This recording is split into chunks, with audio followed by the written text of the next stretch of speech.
Causes computer. What is that one then?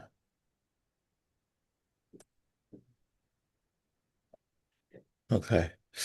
Um, yeah, shall we make a start then, bro? Yep. Ah,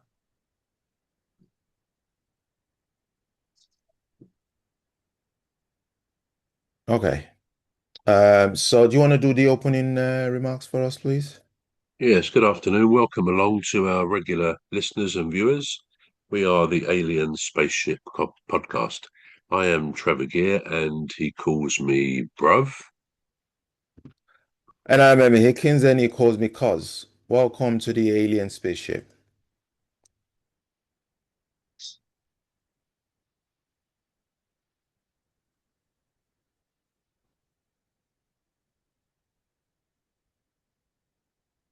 Are you there? Can you hear me? Yeah. Oh, still echoing. Strange. Um, yeah, okay. Yeah, so what are we talking about today, bruv? Well, I'd almost forgotten actually, because you've been keeping me waiting so long. But no, we're talking about one or two different things, and Yeah. we'll start off. It's sort of the word friends come into this. I think I said on the WhatsApp that it's who goes there, friend or foe. So it's kind of related to that. And first of all, I'd like to ask you how many different species on our planet do you think there are in terms of having been identified rather than just hazarded a guess? How many different species? How many different species of what? Of humans or Of life. It's not just human life, but of, I mean, the planet teems with life, doesn't it? It literally teems with life. Many, probably more undiscovered species and species that have come and gone without being discovered than there are that we know about. But yeah, just to hazard a guess, how many do you think they have been identified as species on this planet? I think even the tens of thousands. Yeah, it certainly would be tens of thousands, and the actual answer to that is there are 2.1. I mean, there could be estimates up to a trillion different species, but 2.1 million have actually been Wow. officially identified.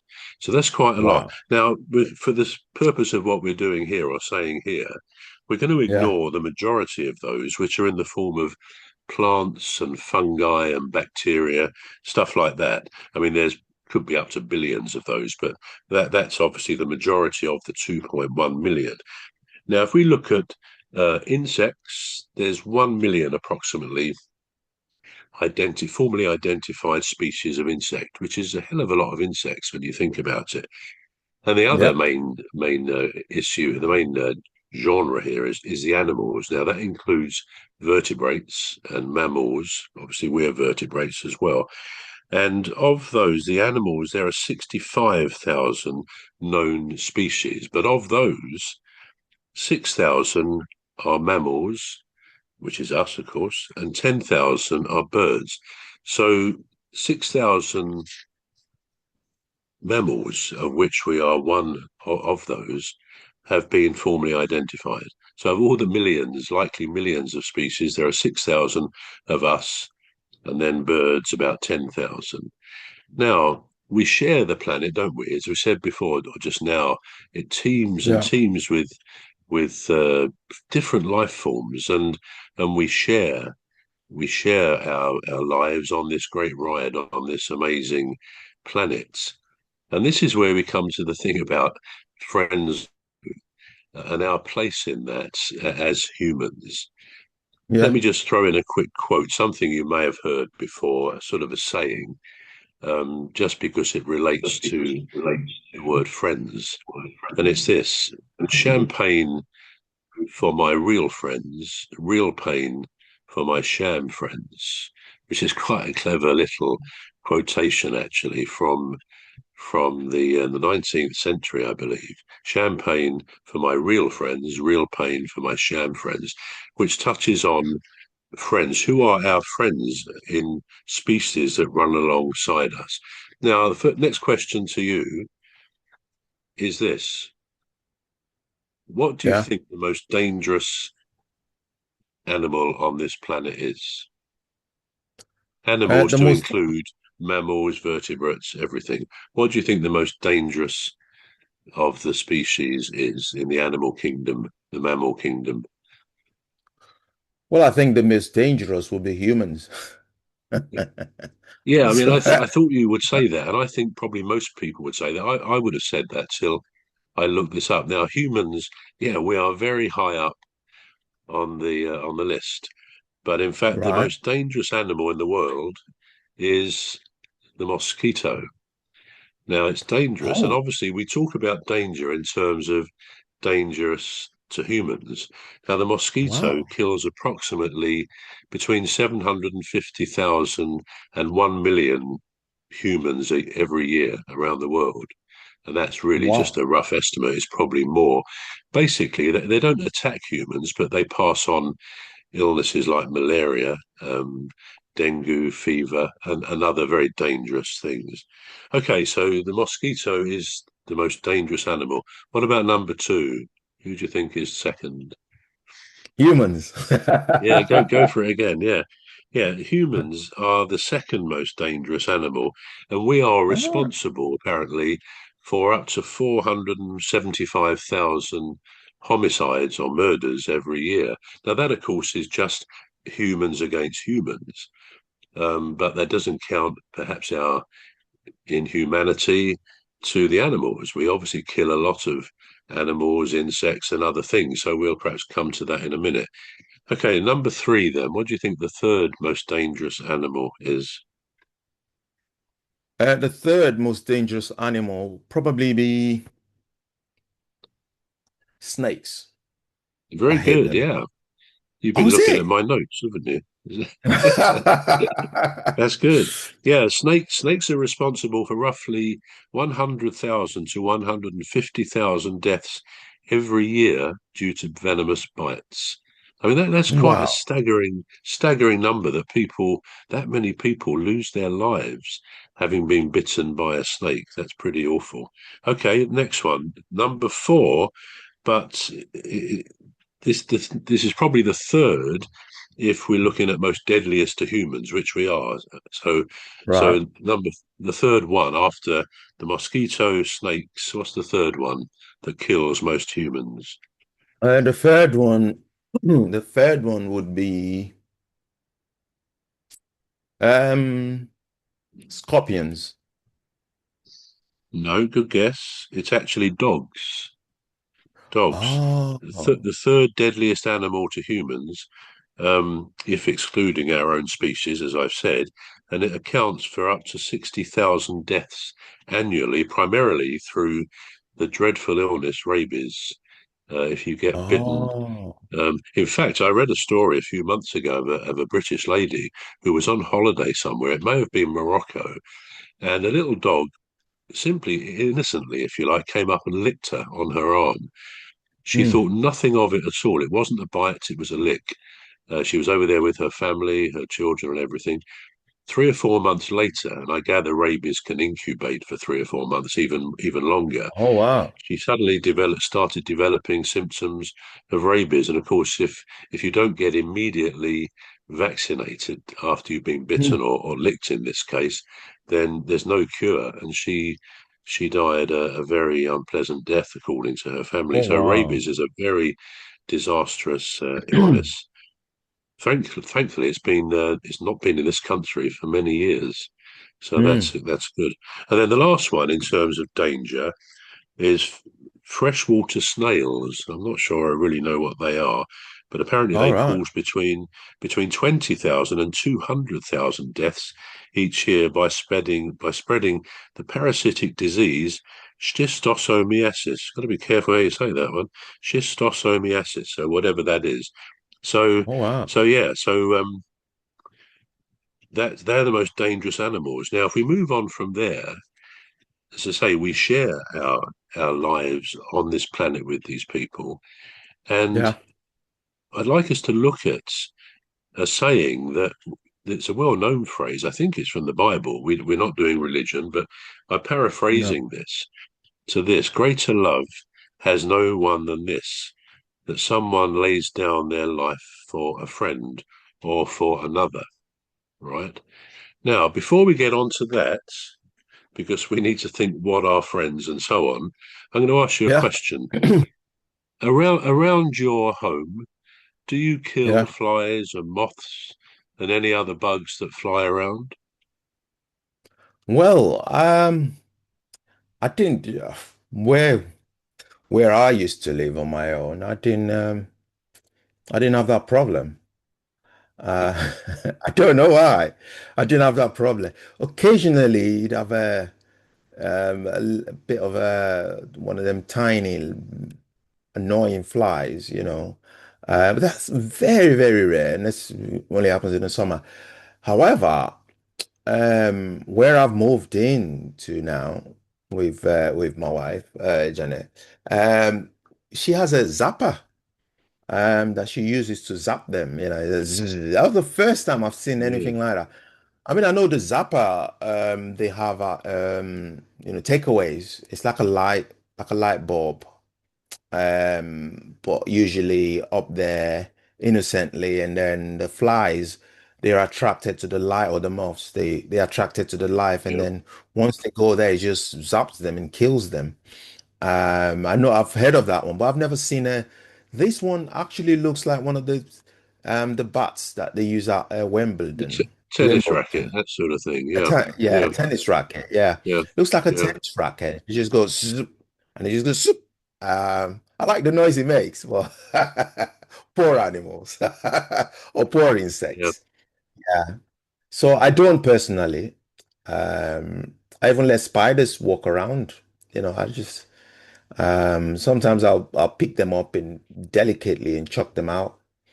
But they make their way back in. I don't know how, Yeah, but yeah. Spiders are often an exception, aren't they? Because we're always told it's a phrase, isn't there? If you wish to live and thrive, let a spider run alive. A lot of people, I think myself included, don't like to kill a spider. If you see one, you try and all right. put it outside. I agree with Yeah, you on that. But otherwise, you don't have any problem. And I'm not saying you're right or wrong.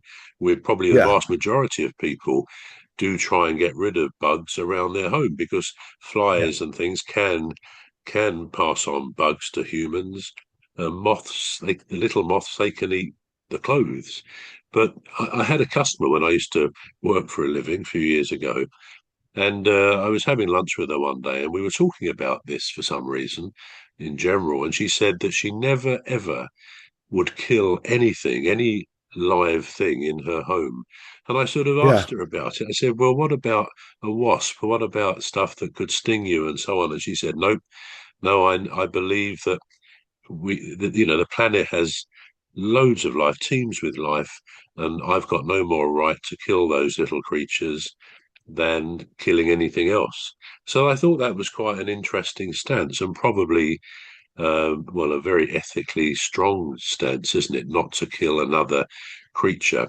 I think the mm, received wisdom on these things is, I mean, unless you are a very hard ethical stance sort of person, most people yeah, would say, well, yeah, if they can cause damage to humans or to human activities within the home, they could be dangerous, then killing them is okay, provided you do it as quickly and as mercifully as you can. Namely, the zapper that you've already talked about. Because I imagine when you hit one with those, it would just zap it instantly to death. I mean, interestingly, I was looking at this, and whereas a little moth, and they can do a lot of damage to clothes and bedding and so on, they're not sentient beings. They are reactive. I don't know whether they feel fear. I don't think so. If they're not complex like a human. Whereas the little flies, those tiny little black flies, they've been researched, and it does show that they make some sort of decisions as to where they're going to go, what they're not going to do, and that they experience fear, which is quite interesting, isn't it? Because whenever you try and zap or swat something in your home, they very cleverly seem to avoid it, don't they? That and Yeah, it's yeah, they not do. nice to think maybe they're scared stiff of losing their existence. I don't know, but again, it's all to do with the same subject about are all the creatures on the earth our friends? We are Mm, okay. We are the second most dominant creature, but obviously humans have the upper hand on most things. And we could look at all sorts of the way animals are treated. We must be responsible for the deaths every year of millions of animals, but then mm, most of that, I guess, is because we eat them. Most people, not everybody, but most people eat the animals. So again, we would have to say to ourselves, is that a reasonable thing to do for fellow life forms on our planet? So I guess we all grapple with these things from time to time. But the question in all of that is, do we think of these other little creatures and larger creatures, larger animals, do we see them as our friends, which I guess overall we should do? Now, coming back mm. to that phrase, that expression, greater love has no one than this, than someone lays down their life for another or for a friend, as the original one says. Fortunately, our friendships with people don't normally entail us risking our lives to help them. But looking a Mm. little bit more deeply into this, I looked at people who could claim to have had that greater love. I'll just find my, yeah, now we'll start with people who've done amazingly self sacrificing things just Mm. because it's a testimony to them, really. First example, a man called Joseph Blankson in 2018 in a place in actually in Nigeria called Rivers State. Joseph Blankson. What? And in Nigeria in 2018, 36-year-old Joseph Blankson, he died while rescuing 13 passengers from a capsized boat. He saved them one by one, returning into the water each time until he succumbed to fatigue and drowned while attempting to save a 14th person. I mean, Mm.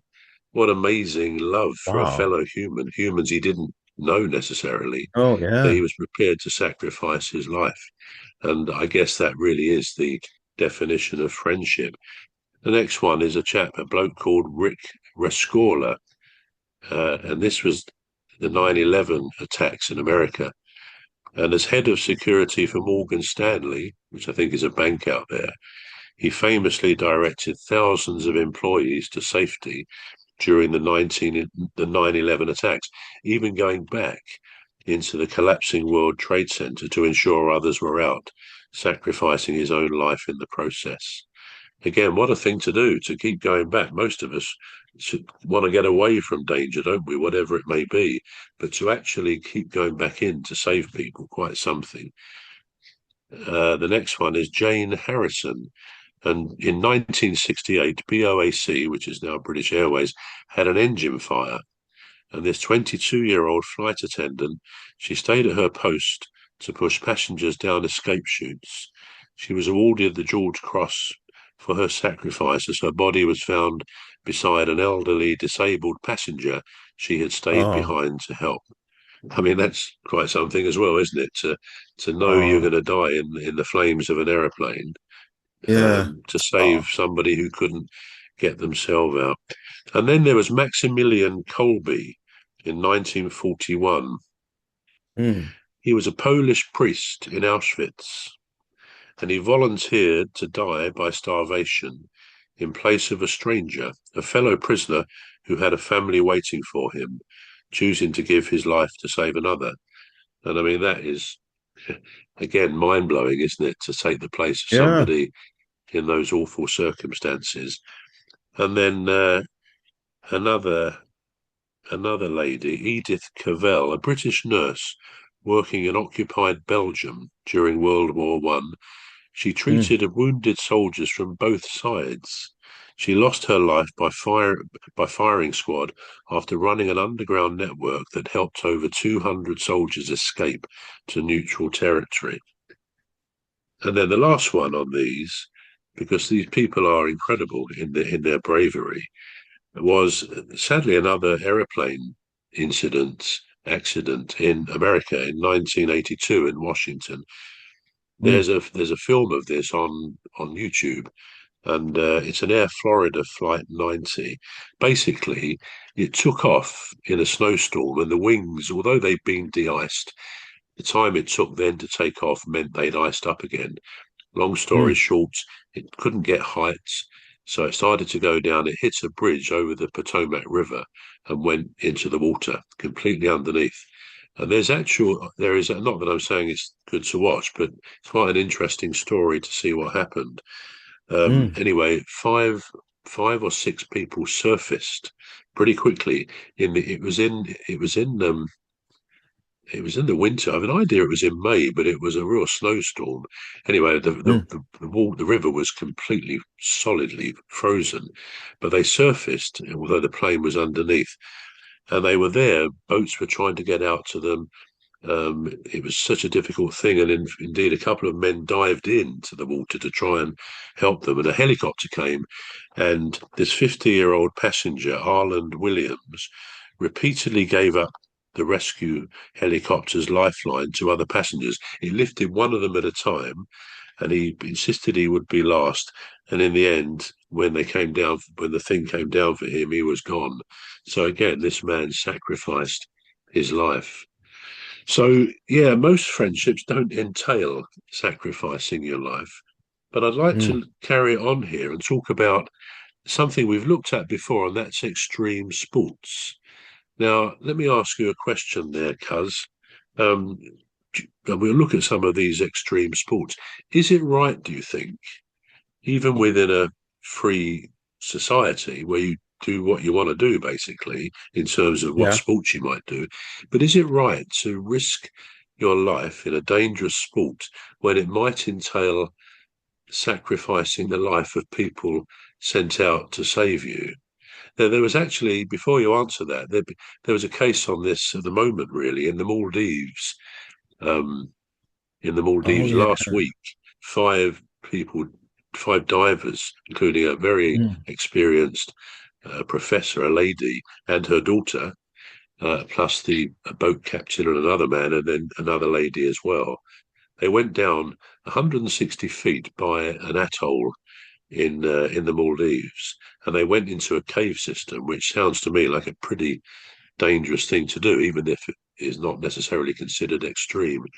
Anyway, mm, sadly, they didn't surface, and then a body was found when divers started to search um, the body on his own. They didn't find. I haven't still haven't found the other four, and they're mm, sending people down to try and find the bodies to bring them back for their loved ones. Um, Sadly, one of the divers in the rescue squad has also died now. And the upshot of this is that a very elite squad of divers in Finland have now gone over there to try and help to get the bodies back. Now, this highlights the problem, doesn't it? When people do things which most of us would say are very dangerous. Um, you're right. If you want to risk your own life for the adrenaline buzz, and fine, but some people have got to clear up the mess or try and rescue you. What's your opinion? Is it right that we should have that freedom of choice to do anything we want to do? And because people will always come and try and save you if it goes wrong. yeah. Well, when I was younger, I would say, oh, you gotta send out people to try and find or save a life, right? But now I'm older and I'm wiser.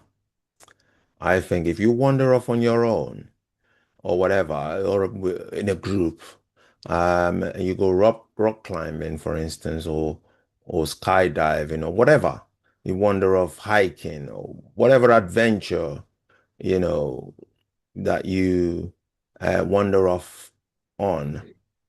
Um, I think you're taking a risk. I think you should stay where you are. Well, yeah, I've always, I've always been a huge advocate for just stay where you are. Where you going? What are you doing? I know I married an adventurous wife. She wants to do this and that and that. And I said, listen, if you got friends that you can take with you,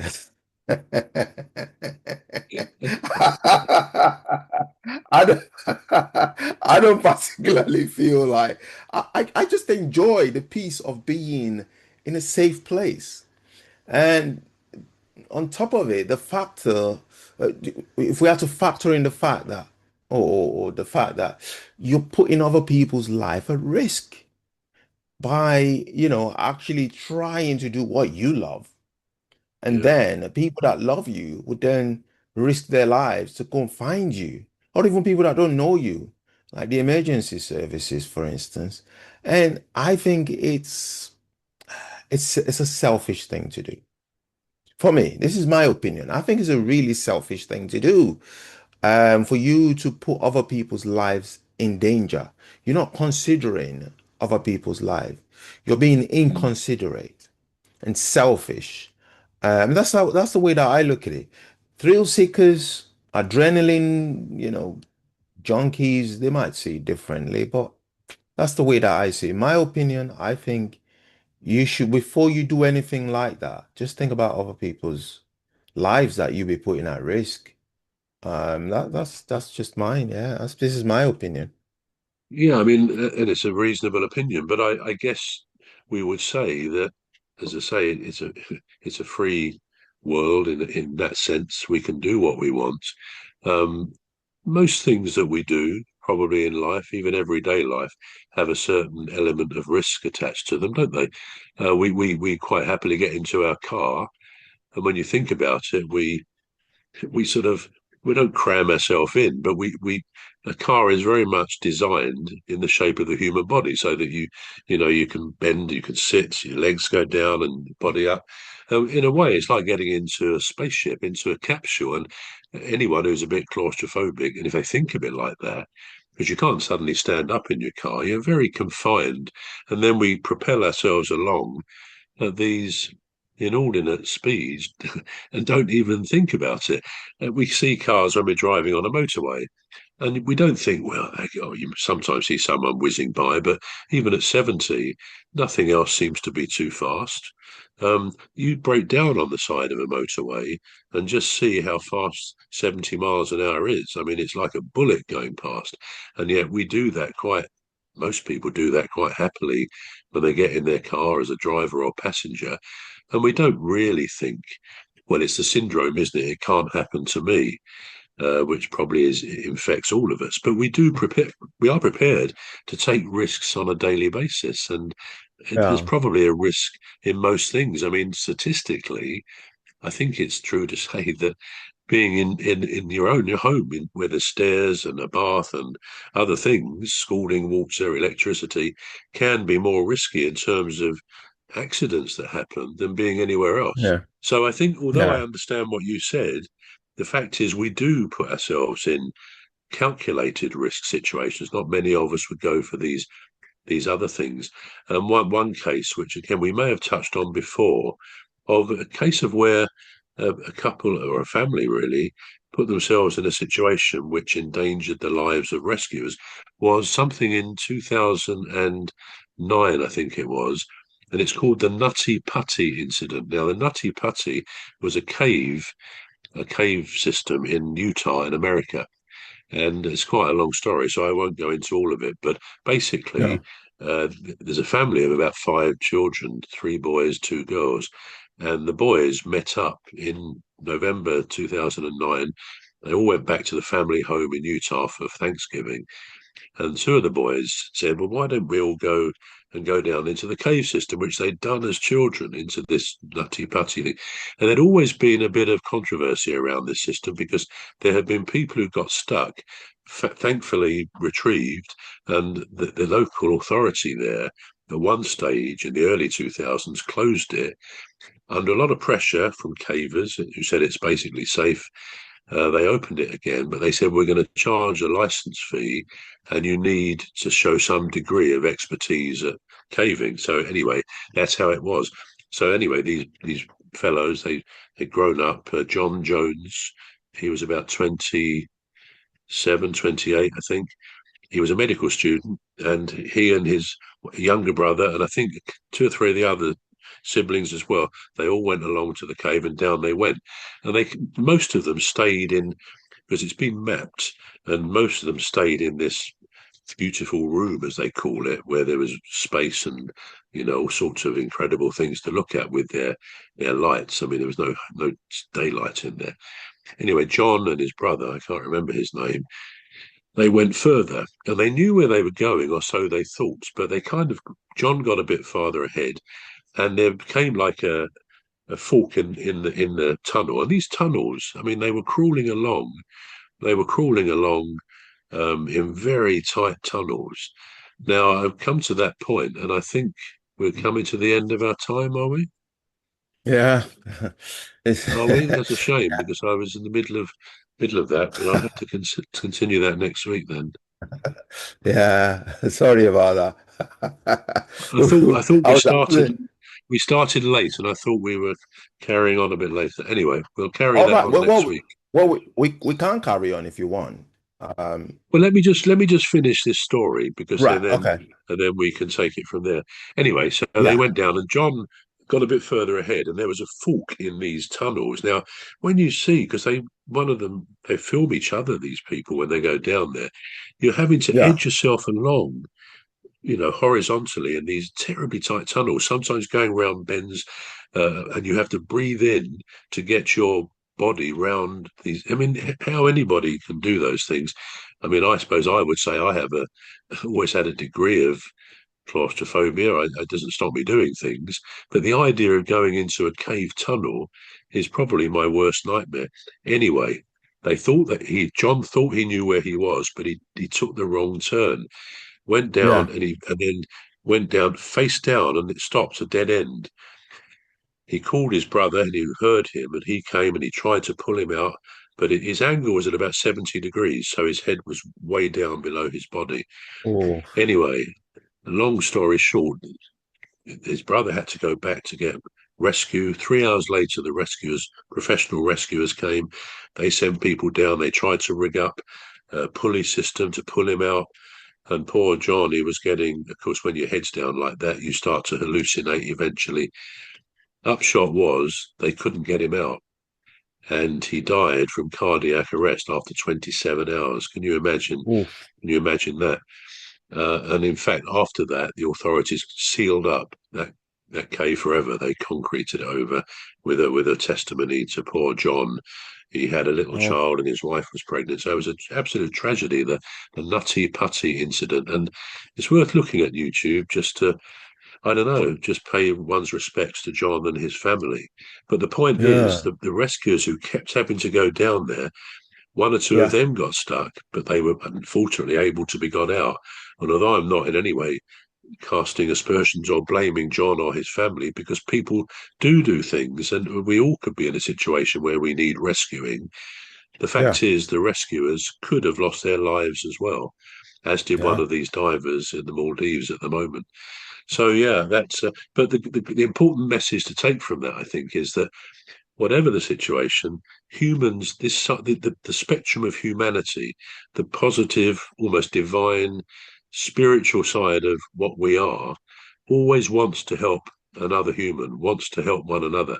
And that is a great positive. In all the negatives that humans can be, there is a wonderful, beautiful side to humanity that wants to care for itself. And that's perhaps not a bad note to finish this so far. Wow. Wow. Can you imagine? Just being, I'm claustrophobic, so I don't think I'd survive. I don't think I'd survive 5 minutes there. You No, know, I wouldn't. I yeah, wouldn't. I'd die of fear. Oh my Yeah. days. Oh yeah. Well, um, there's nothing you can't say when, somebody's done something and obviously they've lost their lives. It's a really sad thing to imagine, so you can only feel for them, can't you? You can't really say, oh, they were Yeah. stupid or whatever. Well, if he survived, I would have said he was stupid. But well, if he Yeah. Yeah. died, you Absolutely. know. Yeah. If he died, he's paid it. Yeah. So this is all we've got time for. You've been watching and listening to the Alien Spaceship with myself, Emmy Hickins, and he calls me Cos. And me, Trevor Gear, and he calls me bruv. So it's a goodbye from me. Join us again next And week. goodbye from me too. Oh, that was